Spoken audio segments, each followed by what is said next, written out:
Hello and welcome back to Full Count. I've been ranking the teams from 30 to 1, and we are finally inside the top 5. And at number 5, I have the Houston Astros.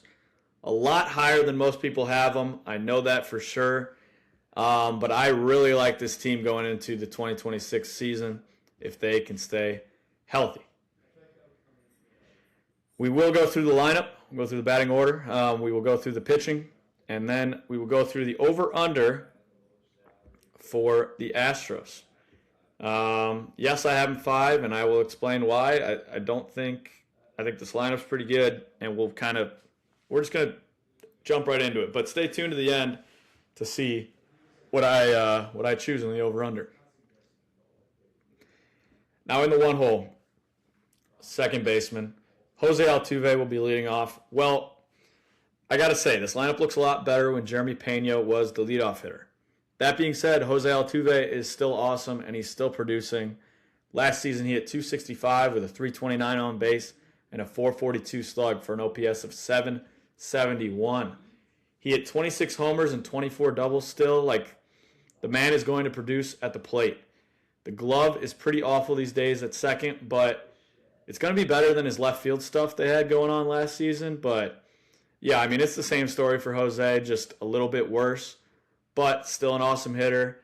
He's not going to strike out much, and he's not going to whiff on a lot of pitches. He's a 7-time Silver Slugger, a 3-time batting title guy, a 9-time All-Star, an MVP winner, all for a reason. He is awesome.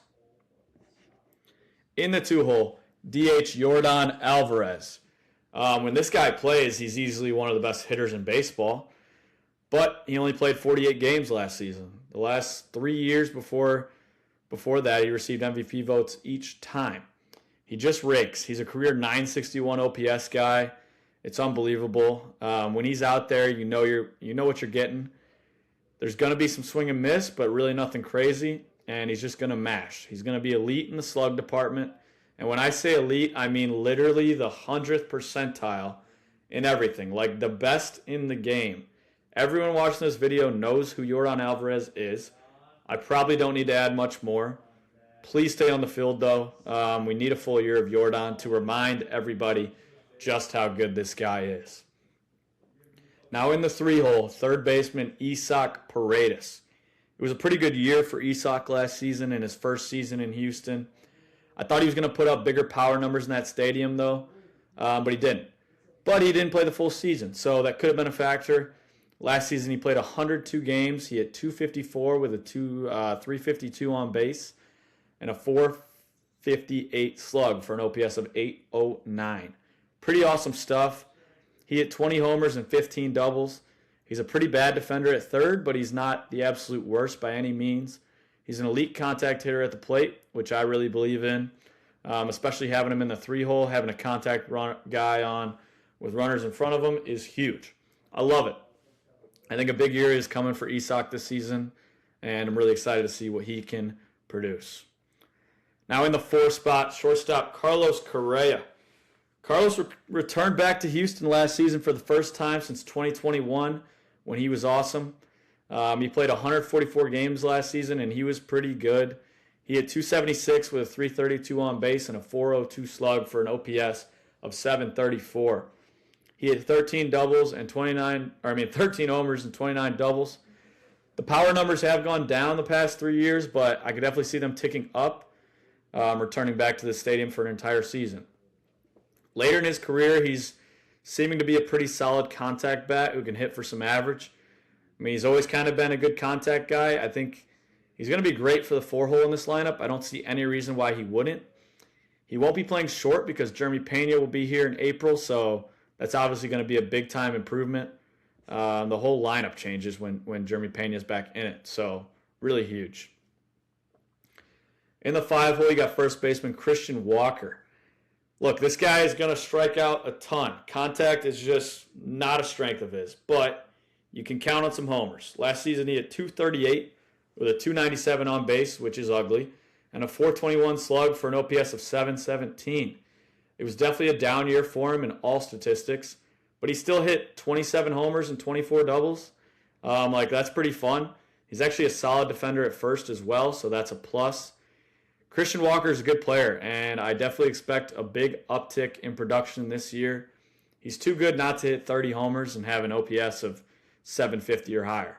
I love him in the 6 hole here. There's a ton of upside in my opinion. So far, 1 through 5 is beautiful. In the 6 hole, left fielder Joey Loperfido. My guess would be that Joey won't be in the everyday lineup. I think Correa will move to third when Pena takes over at shortstop, which will then send Isaac Paredes to the DH spot, and you need Jordan, so he'll end up playing left field. In which case, Joey Loperfido, you are on the bench.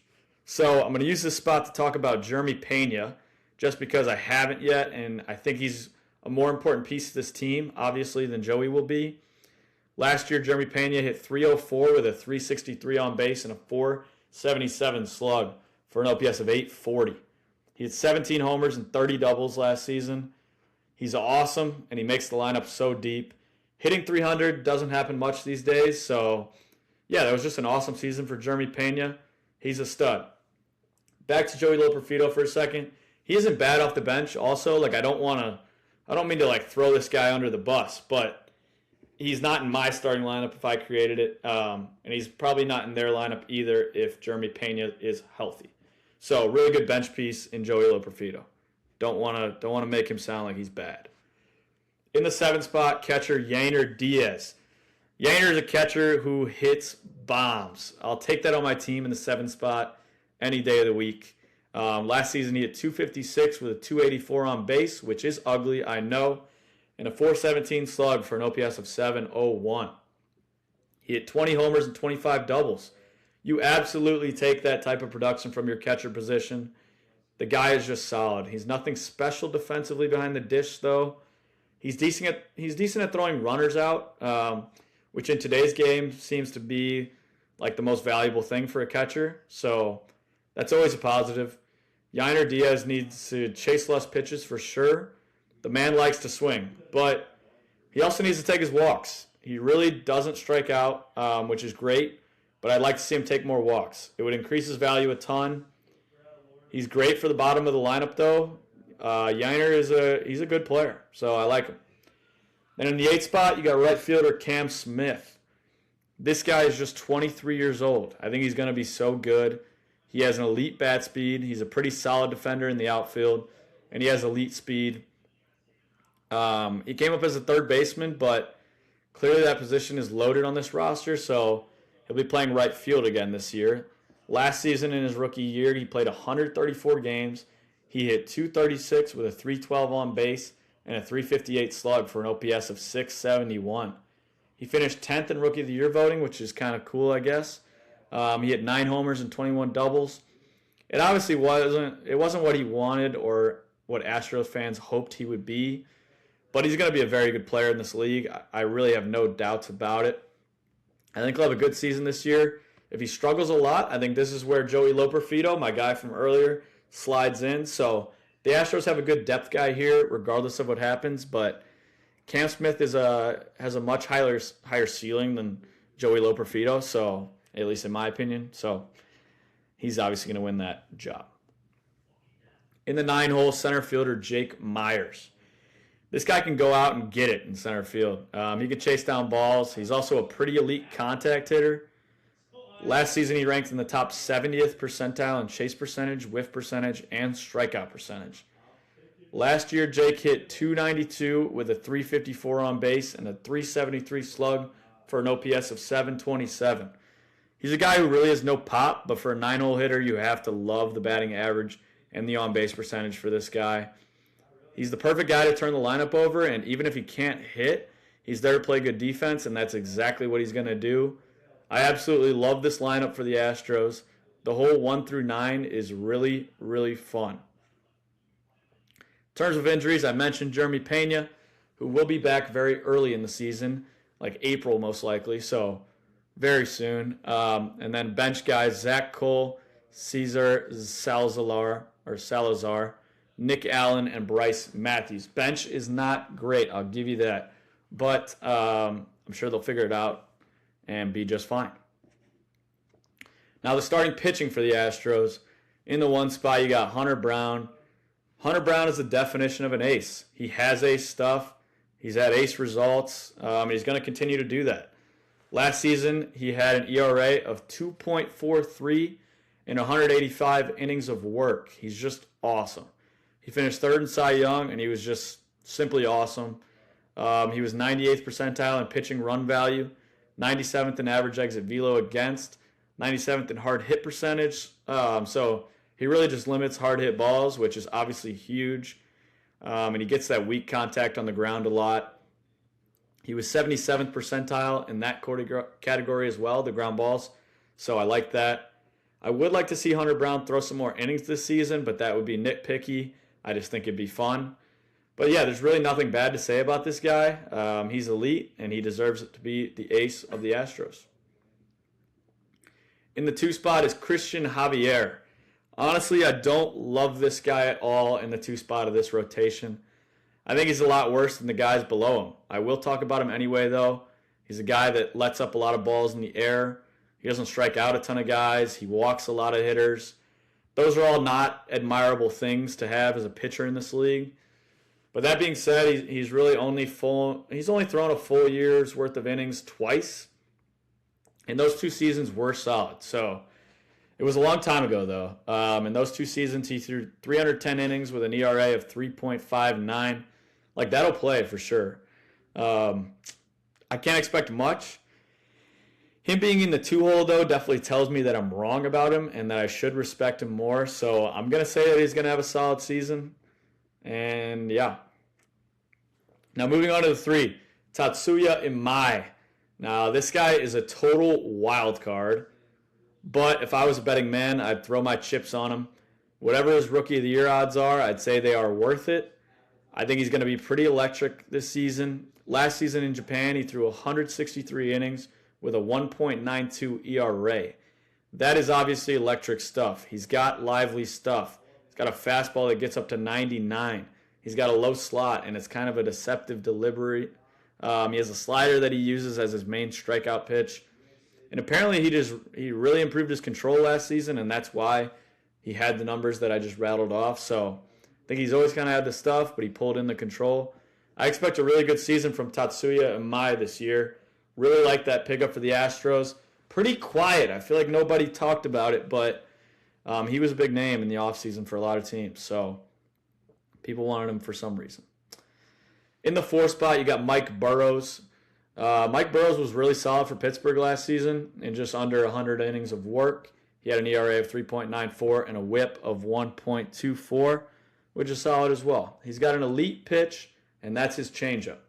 Hitters cannot figure it out. They hit just 147 off of it last season, and it was his second most thrown pitch. If I know anything about the Astros, it's that they'll get even more out of him than the Pirates did. So that makes me even more optimistic about an already solid player.